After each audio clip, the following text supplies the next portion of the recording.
All right. Good afternoon again. It's great to see all the good conversation taking place at all the tables, and hope everybody enjoyed their lunch this afternoon.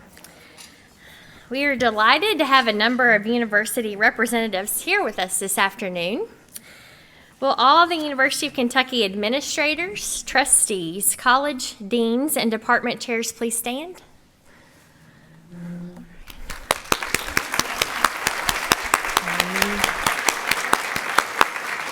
Wonderful. Thank you so much for being with us today and for your support. We really appreciate it.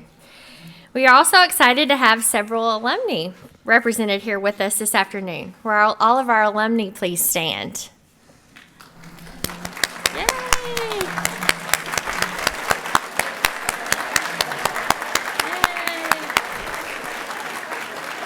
Wonderful. Thank you for being with us. Your leadership and commitment to our university is greatly appreciated.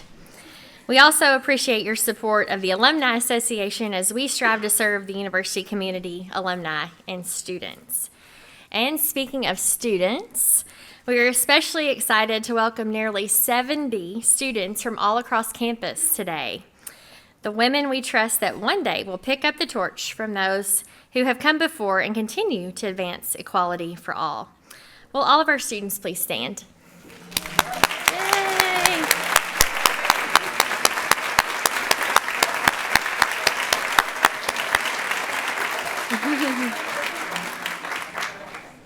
Great. Thank you for being here today. We know you had to take time away from your normal day to be with us, and we appreciate that. Now, let me introduce our panel of UK women.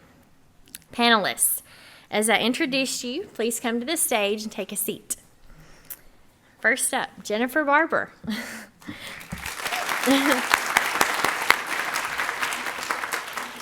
Jennifer Barber, the partner in charge of the Louisville office of Frost Brown Todd, Kentucky's largest law firm.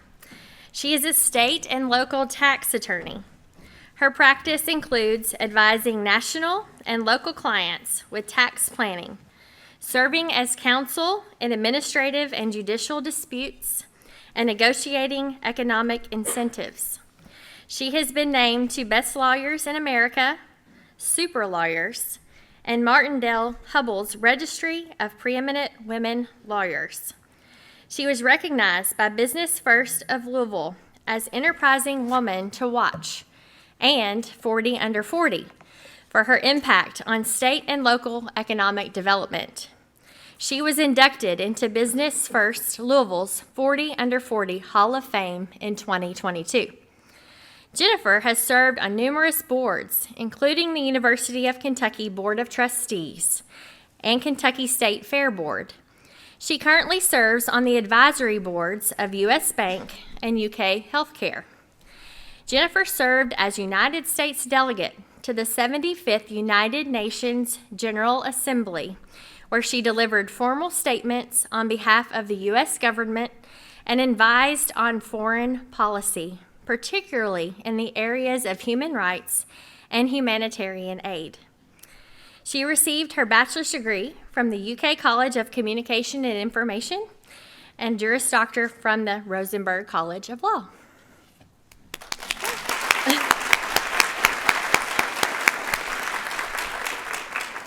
Dr. Laneshia Conner.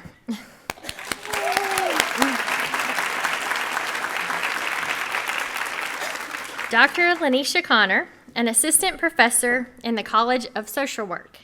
She is a native of Lexington, Kentucky, and earned her BASW degree from the University of Kentucky College of Social Work, her master's degree in social work from the University of Georgia, and her PhD in social work from the University of Louisville. Her research program is centered on improving scientific knowledge about HIV risk reduction strategies that are acceptable and feasible for older Black women, developing sustainable programs for aging communities that promote sexual health and culturally relevant sexual health knowledge, She is completing her second year as Disparities Researcher, Equalizing Access for Minority Scholar. She was recently awarded an NIH-funded administrative supplement through NIDA as a DIRCWH Scholar. You'll have to tell us what that means. To support her research, focusing on women's health research for 2 years and the Health Disparities LRP from the National Institute on Minority Health and Health Disparities. Other areas of scholarship include reflections of her teaching social justice issues using horror films, critical pedagogy in course construction, and salient issues related to perceptions and attitudes of academic self-plagiarism. Dr. Conner has served as the advisor to the Association of Black Social Workers at UK since their inception in 2021, chairs the Curriculum Committee in the College of Social Work, serves as the faculty senator, and is the faculty co-chair of the African American, Black and African Diasporic Employee Affinity Group. She also coaches track at a local high school and coaches an AAU track club during the summer.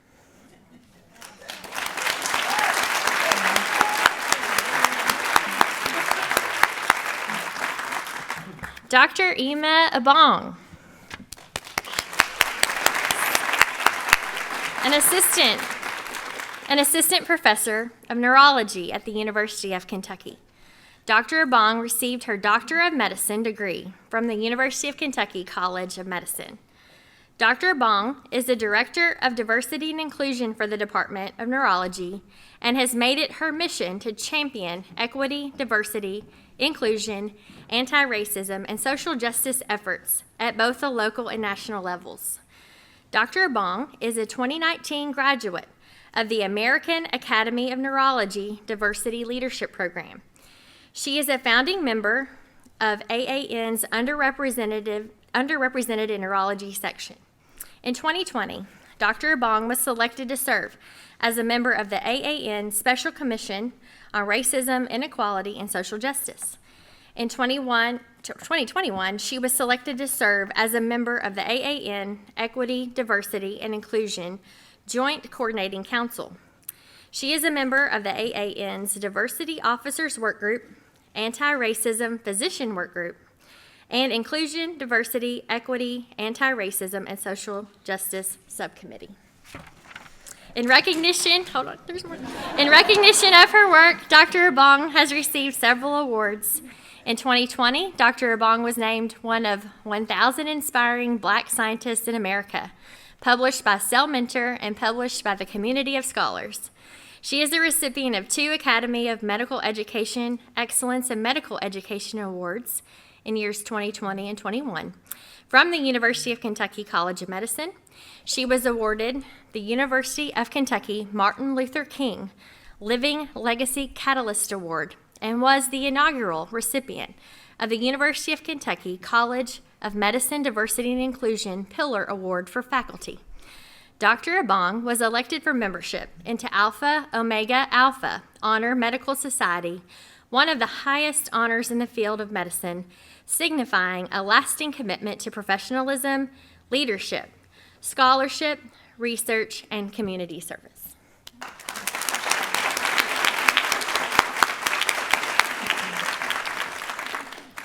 Ouita Michel.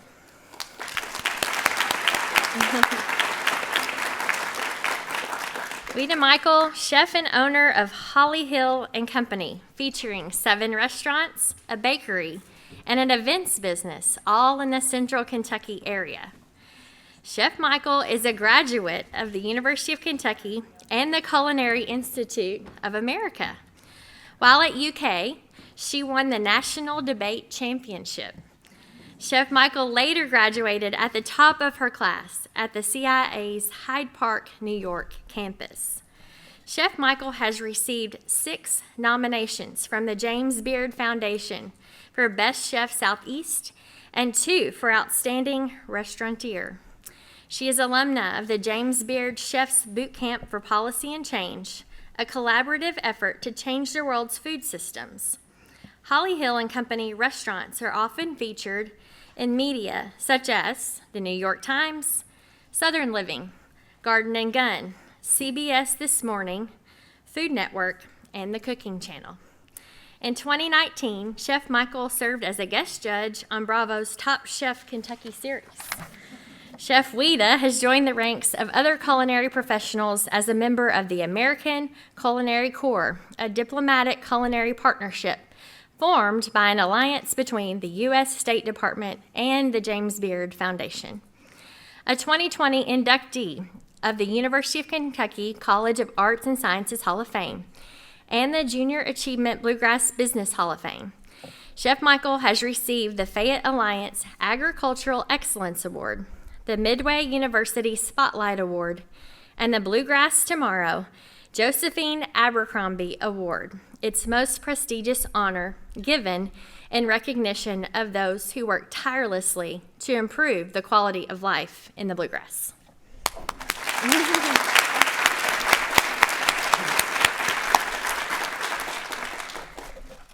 And our moderator, Amelia Pace.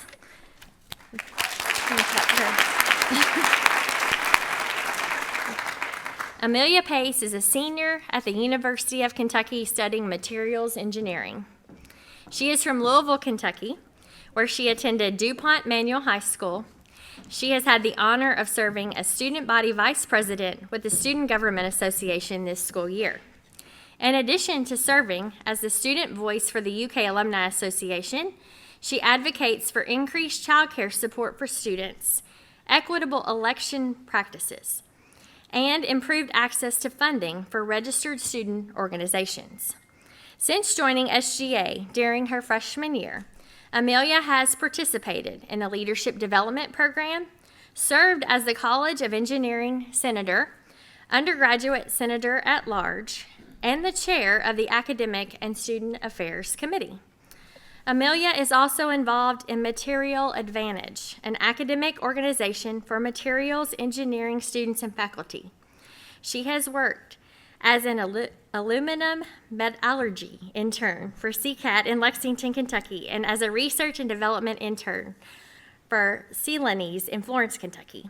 After graduation in May 2023, Amelia plans to attend UK for an additional year in the Engineering MBA dual degree program with the Gatton College of Business and Economics. She would like to enter the engineering industry through a career in new product development or consulting, with an emphasis on interdisciplinary collaboration to ensure quality products that meet people's needs.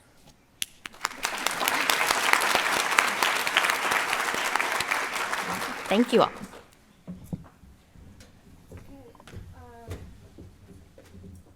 Thank you, Jill. Is it on? Okay, perfect. Okay, well, thank you so much, Jill, and hello to all of you. I'm so excited to be your moderator today and have the chance to talk to you about what it means to be a UK woman. I have a list of questions prepared, and I'll direct each question toward one of you to kick it off. I want this to be an open conversation, though, so feel free to chime in on any questions that you feel the need to do so. I'll do my best to keep us on time. So let's start with you, Ouita. I know you had a pretty big switch from being a political science major to now being a chef. Can you talk about your time at UK and how that's prepared you for entering the workforce and how you've decided to make a change in your career path? I feel like education has to be more than vocational. In my own experience, because I have a hands-on vocation, I went to chef school for that training to run a professional kitchen. And while I was here at UK, the seminal things that happened to me were I was in the inaugural class of the Gaines Fellows, so for the study of humanities. So I was in the very first class of that, and I was in the honors program. And my first day of class was with Dr. Jane Vance. She has since passed, but she was an incredible writer, scholar, and she introduced us to Sappho and Plato and all the Greek philosophers. And then I was on the UK debate team. And the UK debate team, even today, is the top intercollegiate debate team in the country in a state school. So they just won the national championship again. I won the national championship in 1986, and I was only the second woman to have done so. So it was like, for me, that kind of immersion into academics is what really prepared me even for, I joke with the honors program, they always invite me to speak because I'm the only blue-collar graduate they have. But for me, working with my hands and thinking about food in a larger life was something that I was very drawn to. I thought I would go to law school, and that's what all great debaters do. They go to law school. And so I have lots of lawyer friends. Jennifer is now one of them. But I kind of had a midlife crisis at 21, I think. Ironically, traveling the country with the UK debate team introduced me to the world of restaurants. So we would go to the Harvard debate tournament and we'd eat at the Indian restaurant. We'd go to Northwestern debate tournament, we'd eat at Greektown or have Syrian food. And I became just enthralled with the global cuisine available to you in the restaurant culture. And we had a club called the Best Stomachs in Debate. No lie. And that led to a lot of cooking. I grew up with a lot of cooking in my family with my mom and my grandmother. But I never, at that time, there was no cable television, nobody had a cell phone, and there was no personal computer. So like when I did my Gaines thesis, I did it on a daisy wheel printer that could only store 2 pages of memory at a time. I'm just telling you that, Amelia, for street cred. So that's, from UK, I got this incredible intellectual foundation. And sometimes I feel a little sad when we talk so much about how a college education has to make you job ready. In my mind, the way I feel about it is you've got decades to work. You only have a very short period of your life where you can indulge in absolute curiosity and passionate curiosity. So why not use that time to learn about as many different things as possible? And then whatever you do, you'll be prepared for it.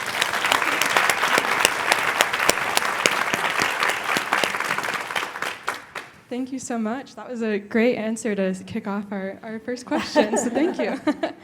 Okay, so now I'll turn to you, Jennifer.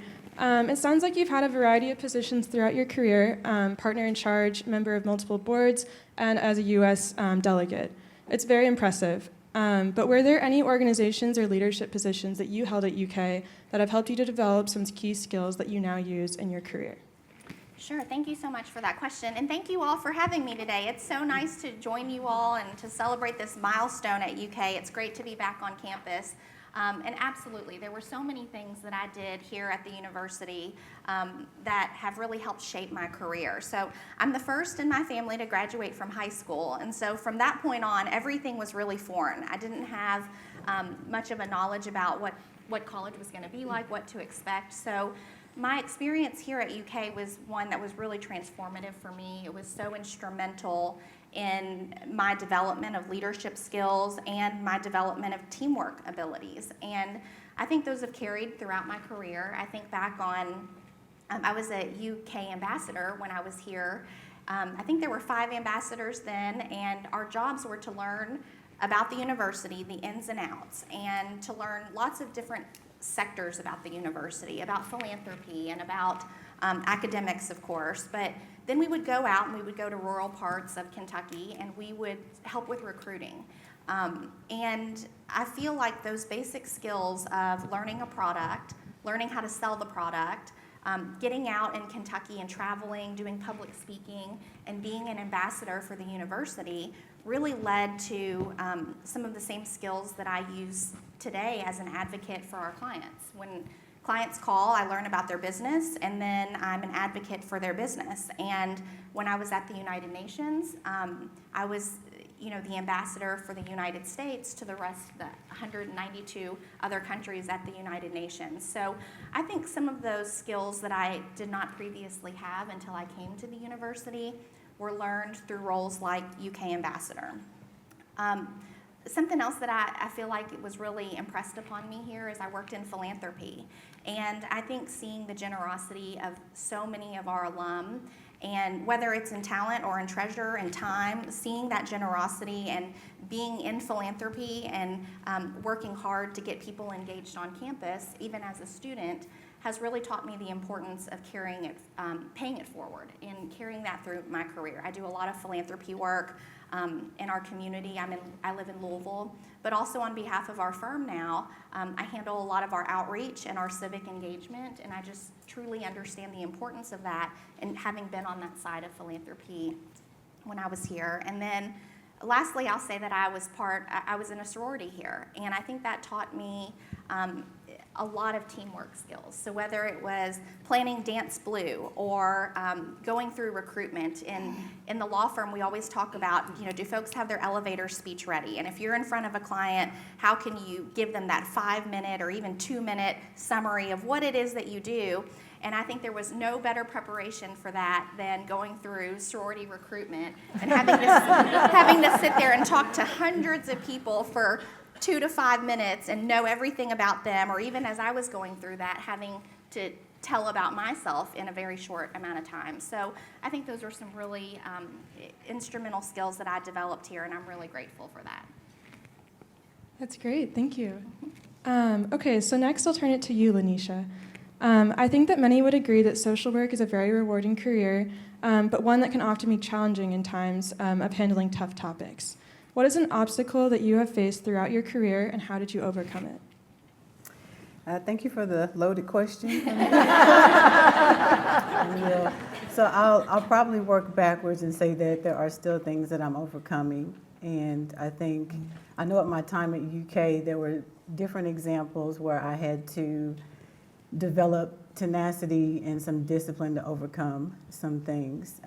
My grandmother's in the room, so I won't talk about the semester where my GPA was pretty low, but I was just a pretty average student. There was nothing overwhelming about me. I was a William C. Parker Scholarship recipient, but there was one semester that my grades dropped and I had to figure it out. And so I think times like that, as well as some other academic related times, you have to pull within yourself and say, okay, I got to figure this out, because that's a real life problem. When you take a job, when you move to a different place, meet new people, you've got to figure out how the nuances are and how you're going to navigate them.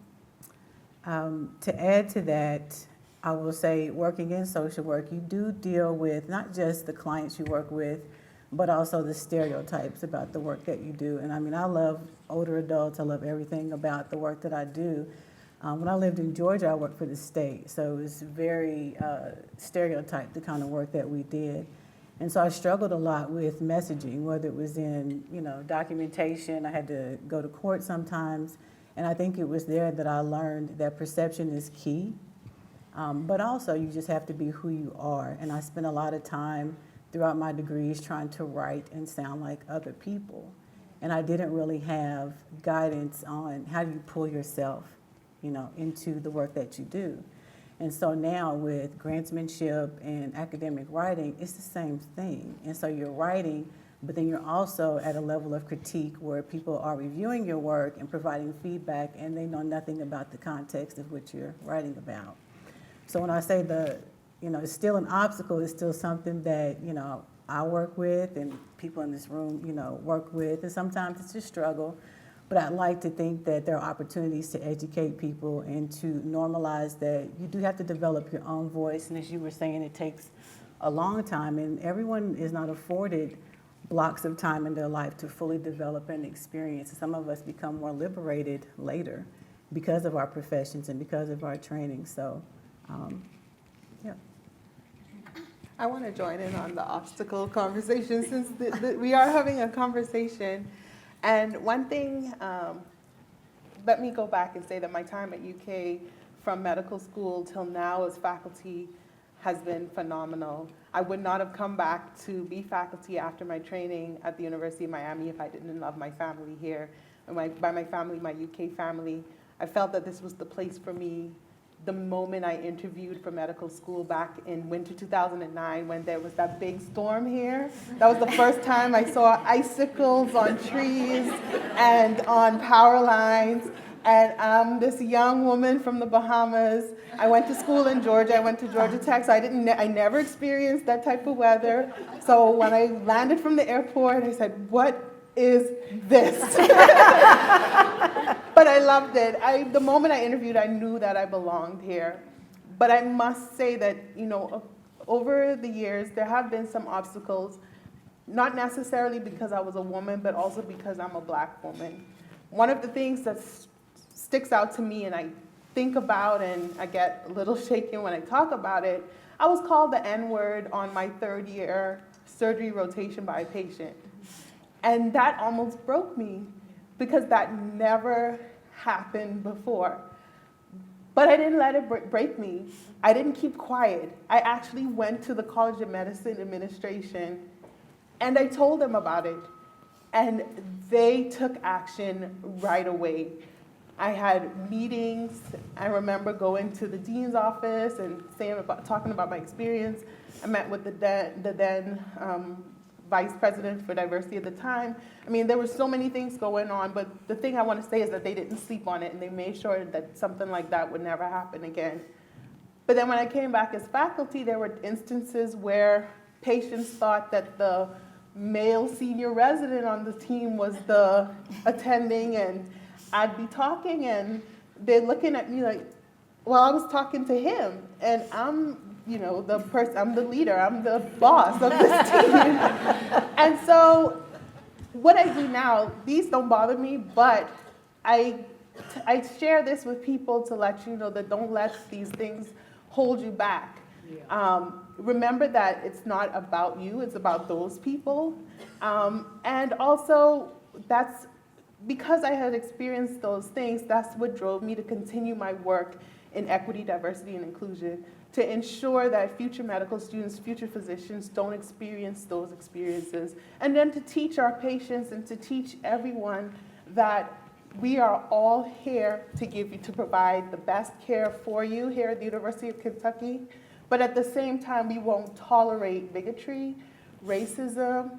We won't tolerate any of those isms here in UK. I mean, there's so many. And I mean, I can give example after example. I remember one time I was sitting in clinic, and I was sitting in my office in the back, and I heard the patient say, "Does she speak English?" in this very, very Kentucky accent. And I'm thinking to myself, I'm from the Bahamas. I'm from a former British colony. My first language is the then Queen's English.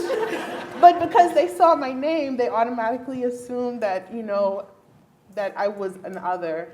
But my patients love me and I love them. And I wouldn't do anything else. But when it comes to obstacles, I think a lot of times we have to remember, especially women who are from underrepresented backgrounds, we have that added hurdle that many of the majority women might not face in life. That's great. Thank you, Ema.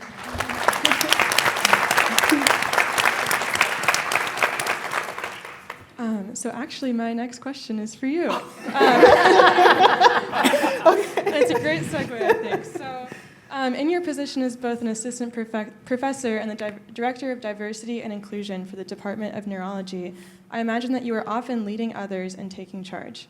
How have you built up your confidence over the course of your career to help take on those challenges? Okay. So I have to start with my parents. Like I said earlier, I'm from the Bahamas originally. My father is from Nigeria, and my mother is from the Bahamas, and they met in Alabama. My mother, my father came to the U.S., initially studied at University of Tennessee in Knoxville, and he got his bachelor's in engineering there, and then he went to Tuskegee, got a scholarship to do his master's. My mother went to Tuskegee undergrad from the Bahamas, and did her master's in Auburn, and somewhere in there, they met each other, fell in love, and he followed her back to the Bahamas.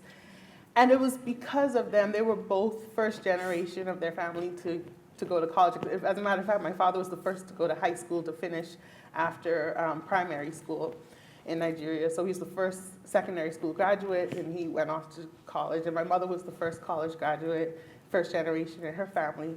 So from a little girl, I always knew that I was going to college. After you finish school here, you're going to go away. You're going to go off and make a life for yourself. And they told us, I can't remember a part of my life where I never heard that. So I feel that confidence was instilled in me as a child, actually, And I do that with my own son. Like, I speak greatness onto my son because I know that he will be great. And I think that's what all parents have to do, like start from childhood. And those things followed me through my career. Of course, I went to different leadership trainings. I did the American Academy of Neurology Diversity Leadership Program. That's the most recent leadership course that I took. But I wouldn't have had the confidence to apply for that as a first-year faculty. Most of the people who were in my class were well into their careers. I was straight out of fellowship, and I did that. But I knew that coming into my career in academic medicine, I wanted to make sure that I was on a path of success, and I didn't want to be in this position for a short period of time, so I had to do everything that I could to make sure that I got to the next level. So after assistant, there's associate professor, and then full professor. So sitting down with mentors, researching things on my own, all those things that I knew I needed to advance my career, I made sure that I did early on, and still am doing to this day. But again, I can't emphasize more is my parents. Like, I would not have been here if it wasn't for those two people. And my mother's no longer with us, but my dad is here with me, and he's still my biggest cheerleader. Don't tell my husband. But my dad he's phenomenal, and he's always encourages us. As a matter of fact, he himself, after he did engineering, he went to law school in his 50s, and he's a practicing attorney. And I'm done with school. I told him, don't even look at me, I'm not going back. But that's just the type of person he is, and that's the type of family that I come from. That's great, thank you. Very sweet. I'm going to chime in on that one because, we've got a room filled with women here. And I think particularly in industries where maybe they're predominantly male industries. I work in an industry where in 2022, I think the ABA study showed that 37% of the legal industry is female. And so we've come a long way, but 37% is too low. And I think African Americans, 5%, Asians are 2%. And I looked on the list for Asian women, and it was such a small percentage of the legal industry that they don't even track it. And so, to your point, I think diversity is so important. And as you were saying that, this example came to mind about a board meeting that I was in, and I serve on a bank board. When I joined that board, I was the only woman on that board. There were, I think, 6 or 7 other men, and they were all just business leaders in our community that I really admired. I was probably, the next oldest person on that board was probably 15 or 20 years older than me, and so I was very intimidated.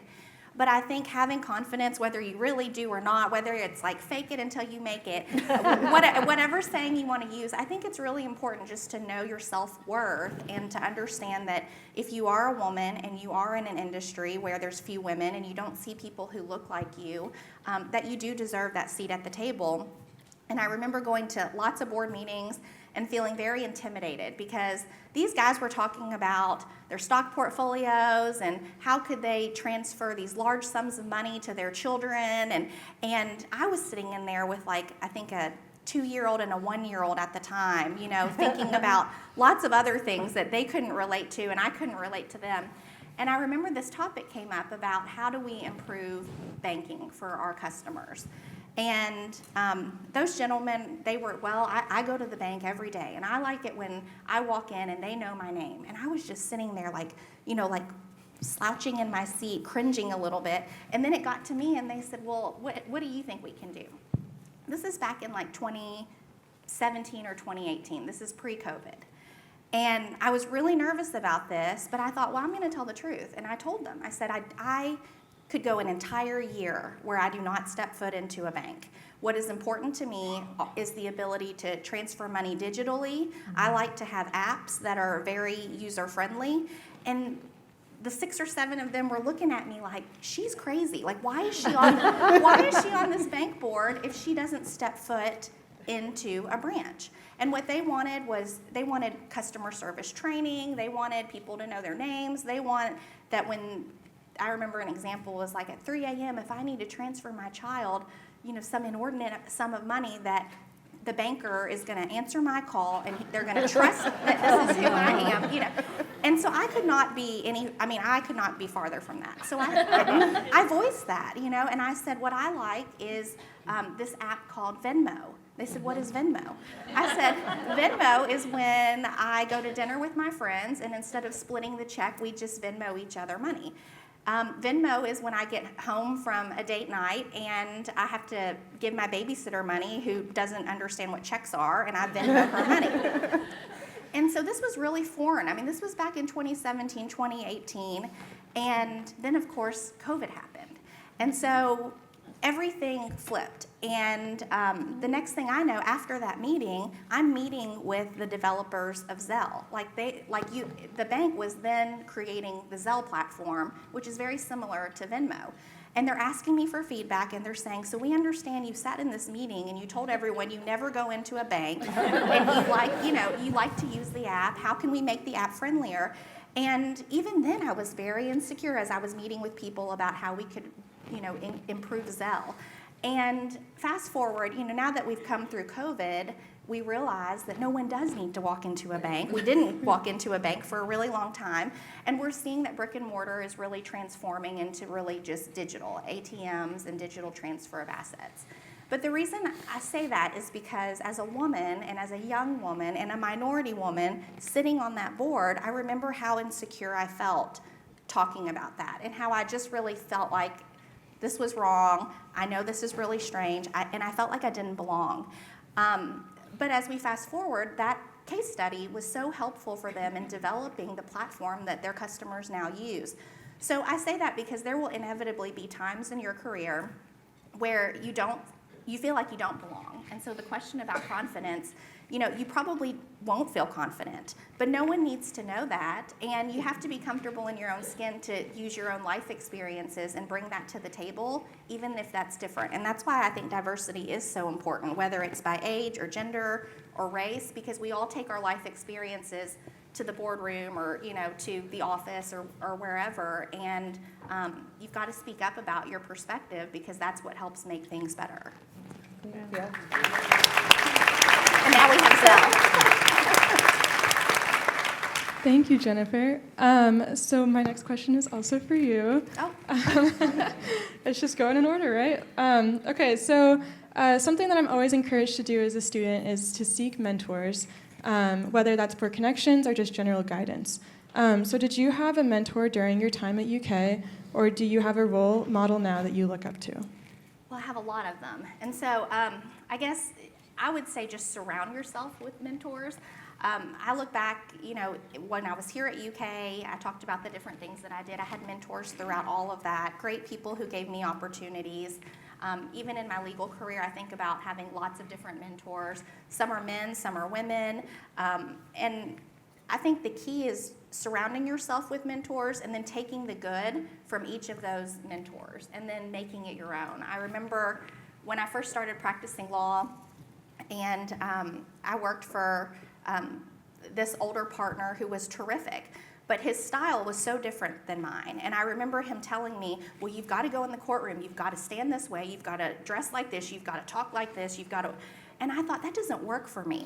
And he was great. I took a lot of great advice from him. He had a really strong work ethic and lots of qualities that I wanted to emulate. But then there were some qualities that, I would be embarrassed if I went into a courtroom and tried to say those things and talk that way.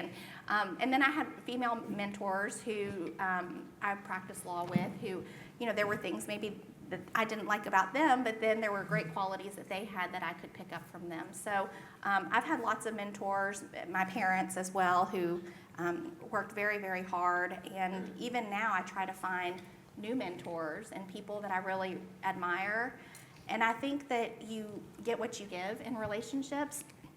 So there's people that I really look up to, and I'll reach out to them and ask if we can go to lunch. So I think on both sides, you can't just sit there and wait for somebody magical to come and mentor you. Even as the mentee, you've really got to reach out and be proactive and ask for help from mentors.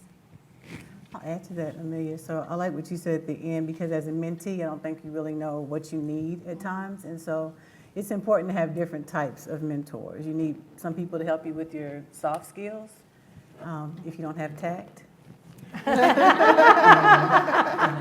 Because when you're having conversations, in different environments, you need that, but you need the people that you can go to.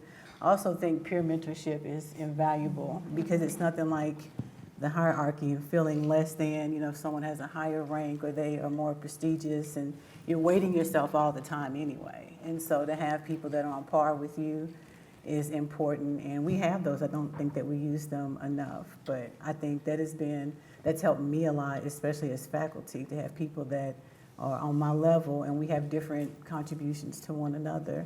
And not to be afraid to be a mentor. It's not a time suck, but it is. But it's not, because it's an investment. And so if someone poured into you, then that's just the way that it needs to be, that you should make time in different ways. It could be informal, and I don't think that we really understand informal mentoring well enough to broadcast it, but it's a real thing and it really works because you need people that are willing to help you academically and professionally and socially, and just in relational skills that we require. And as women, we have a lot of stereotypes about how we communicate, and we communicate differently, and we're kind of like chameleons because we have to be. We have to have the young kids that we're thinking about when people are talking about things. You're thinking, why are they talking about that? I'm thinking about 8 other things I have to do.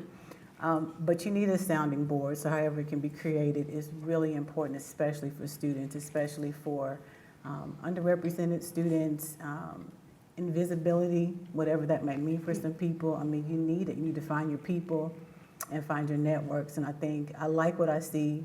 This is my 3rd year UK as faculty, and there are a lot of emerging groups and support systems being put into place. But then we have to figure out how to sustain them so that when people move on, that those things don't die, that they don't kind of fade away until the next thing happens. Yeah. Yes, I totally agree. Thank you.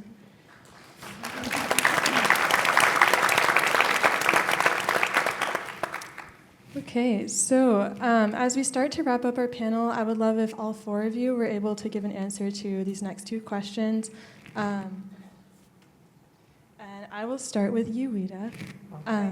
What are some of the best ways that women can support each other, either personally or professionally? Well, I feel like at my age, I'm a mentor all the time. I try to wear that mentor hat every time.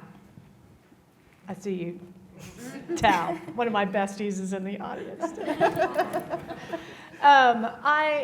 So I'm very cognizant of young women in my company.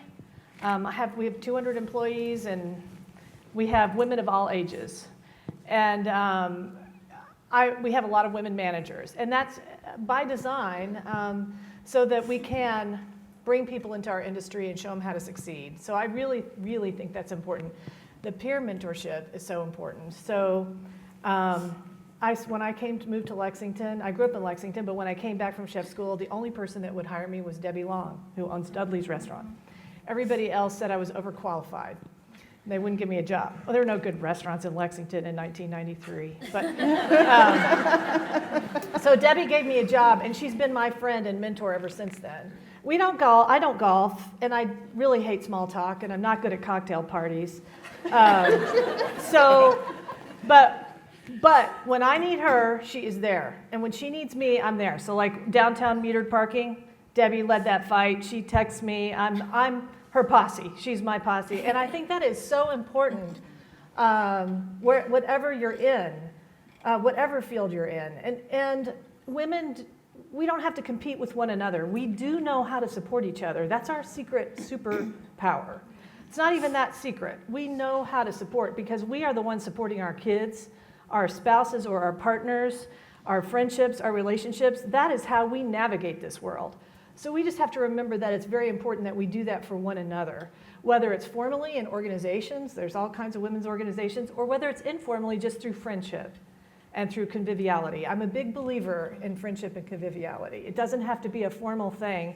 Everything does not have to go on your resume for you to be successful in life. Just remember that.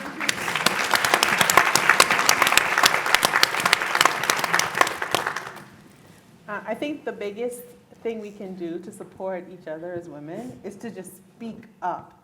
Don't be silent if you see there's some injustice going toward your fellow women colleagues.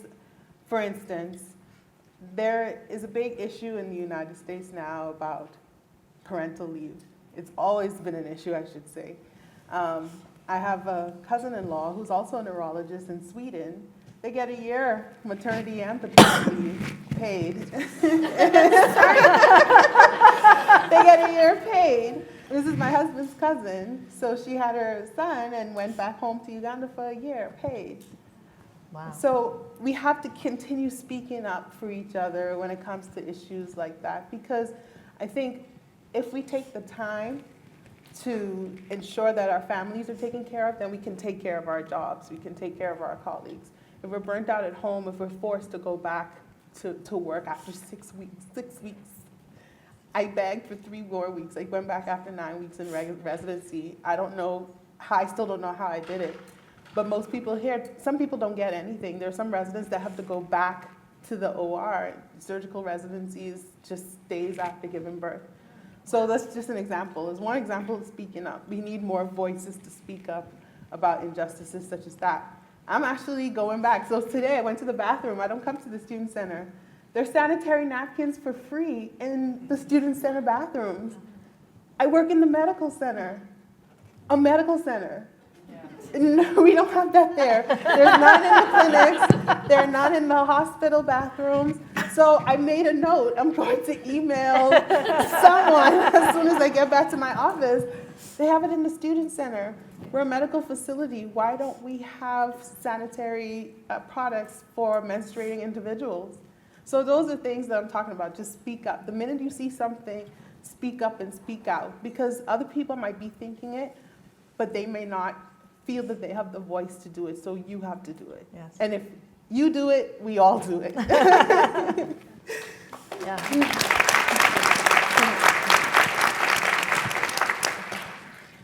I think for women to better support one another, we show people usually about 180 of who we are. And so it may start with a smaller group, but I think if you're able to show people who you are 360, it's really a benefit to you, because I think a lot of things that we don't communicate or show, they come out in other ways. And so, if you let yourself be vulnerable, whether it's with your work or with personal stuff, you don't lose anything from it. And I know a lot of us are guarded as women about what we share, as we need to be sometimes, but I think if you have a small network, start with a small network and see how that goes. When you share with other people, you normalize and humanize yourself. And it really is, it's freeing for you. And then you can just move in a way that you might get a bad review, or you might get some unfavorable, evaluation, or words are used that you don't agree with, but that's someone else's interpretation. It's not, it doesn't define who you are. So I think if you limit how you show yourself to people, you're still limiting yourself. And I mean, we do that with our family, but we take for granted knowing them that they'll figure us out and, kind of deal with it. But I think the best thing you can do professionally is, just let it all show out. You don't have to make everybody happy in a meeting. And it's not a reflection of your character. It actually illuminates your knowledge and your power, and you activate things, and you'll know that because people will come to you afterwards and say, thank you for saying that, or I'm sorry it went down like that, but at least you can have a conversation about it. And it's just so, so important, because you don't even know what you have until you have to say it. So if you kind of sit inside of it, well, no one else gets to hear it. It could be the wrong thing or the wrong time. It's probably the right thing, but maybe the wrong time. But I mean, you have nothing to lose from saying it, but there's a lot to be gained when you do it.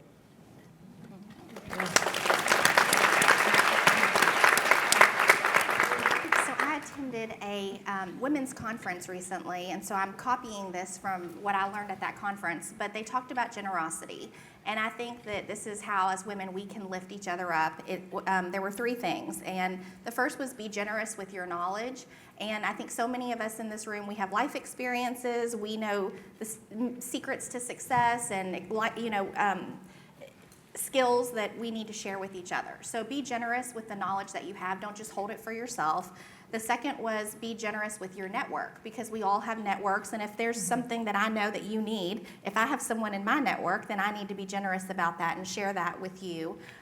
So I think it's how can we help each other, tapping into our own networks and our own knowledge. And then the last one was be generous with yourself. And I think that's one that I tend to have to tell myself a lot. I think that's what you're getting at, which is show yourself grace and just be generous with yourself about mistakes that you may make or insecurities that you may feel. And after leaving that conference, I've reminded myself of that. How do we lift each other up is just being generous in those three categories. So I'm copying that and sharing that here with this group. Good. That's great. Thank you. Those are all great answers. Okay, so for our last question of the day, I'll start with Ima. Could you please tell us what advice you would give to the next generation of female leaders? So, if you had asked me this question at the beginning of my career, it probably would have been something like, yeah, you could do everything, do it, you know, something generic like that. But now that I've entered my 5th decade, this answer is going to differ. I was always told, you know, finish school, you know, wait, you know, life will be there, finish. And so I did that. And I put off a lot of life for my career. I got married later and I had my son later. And looking back, I feel like there's never a great time to have a family. There's no bad time. There's no good time. There's just a time. And then when the time is there, just do it. So I actually tell my women resident colleagues, medical students, whatever you want, just do it. Don't put off family. Don't put off your friends for any of this. Your family and your friends are your backbone. And you will need them in order to keep climbing. They will be there to support you. You don't want to push them away because you're just in your books or you're always at work. So take the time out for your family. And that includes even starting a family. Looking back, I love my family, but I wish someone had told me, there's no right or wrong time, just do it. Because time passes you by, and before you know it, you have more gray hair than black hair. You start having chin hairs and neck hairs.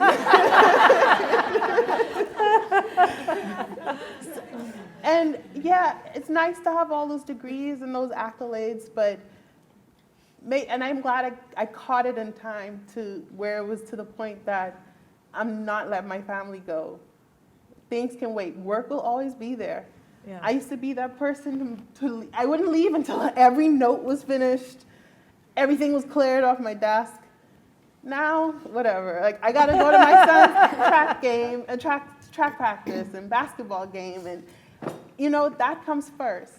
Cooking a nice meal for my family comes first. Work will always be there, and I still get it done. But my family comes first. So always remember that. And again, I can't stress it enough. Those years pass you by.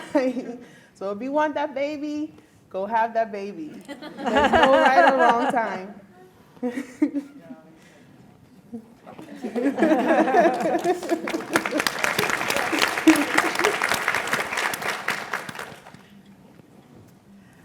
I would just say lose the definitions. I think as women we have followed definitions that were created with us not in mind. And so when you hold yourself to that standard, it can tear you down, you can lose a lot of time and all these things. So, I mean, you got paper, you got pen, write your own definition. And if somebody doesn't know, then educate them and tell them this is how I'm doing it.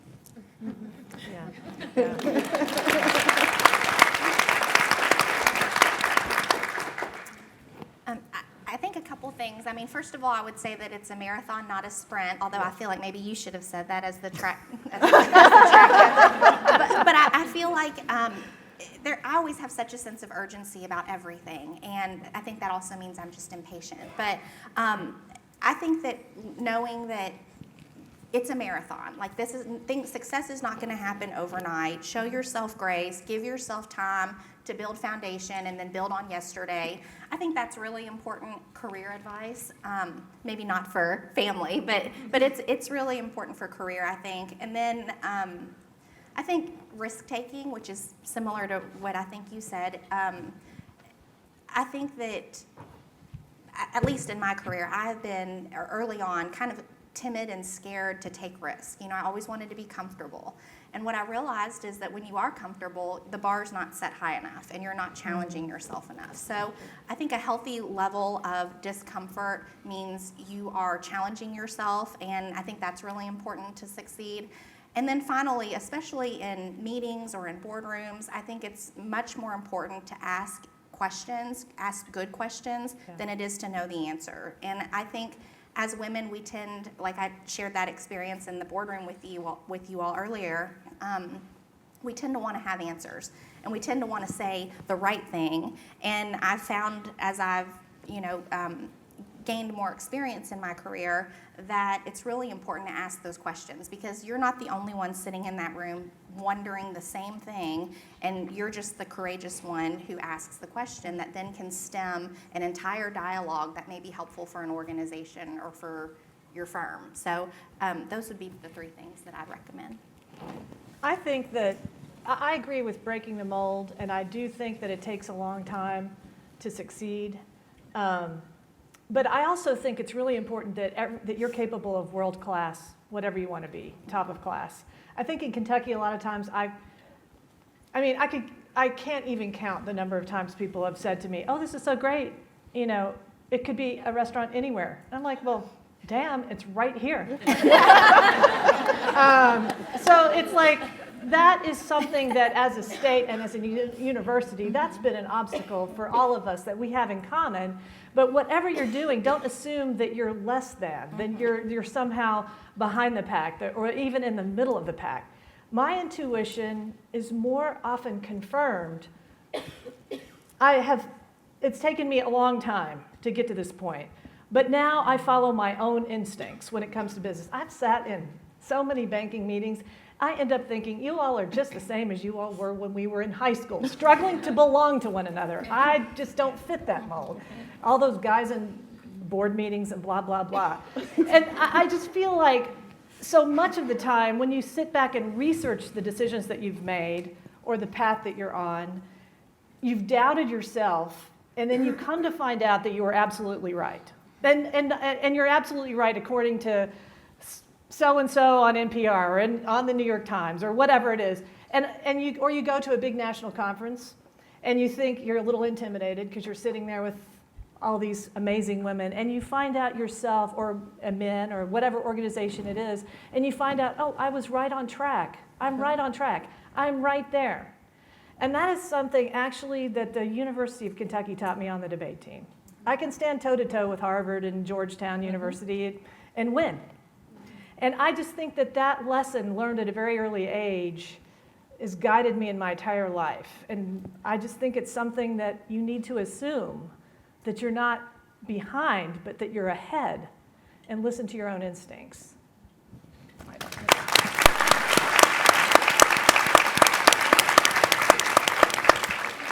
I love that advice. Thank you all so, so much.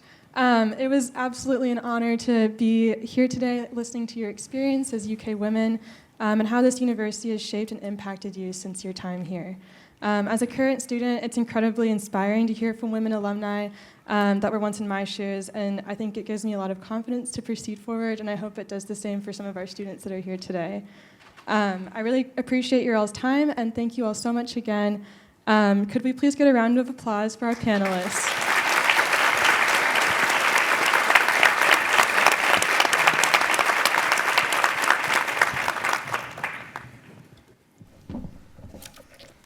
Thank you all so very much. I don't know about you all, but I'm very inspired after hearing from our panelists this afternoon, so thank you so much. As an alumna, I'm so excited to have had the opportunity to experience this with you. In attendance today, we have alumna representing 7 of the last 8 decades. How incredible.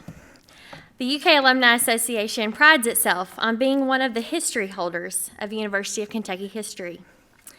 In 2020, a book entitled Our Rightful Place was published by University Press and written by Deirdre Skaggs and the late Terry Birdwhistle.